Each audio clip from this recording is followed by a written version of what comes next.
Assalamu alaikum wa rahmatullahi wa barakatuhu.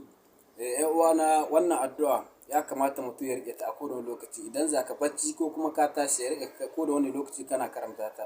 Ita addu'ar da Annabi sallallahu alaihi wasallam ya ce idan akwai wani kusa gare ka yanzu ka karanta ta, Allah ya ɗauki ranka kawai ya ce hada fil janna ga aljanna nan.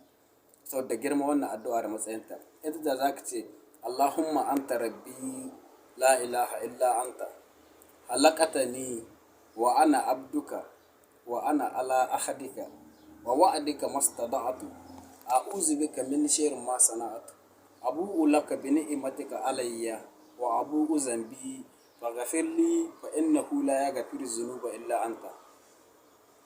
Babu wanda zai iya gafarta mana zunubanka face kai sai Allah, face Allah. To duk wanda karanta wannan addu'a ya karanta ta, Allah ɗauki ne bi iznillahi da aljanna na.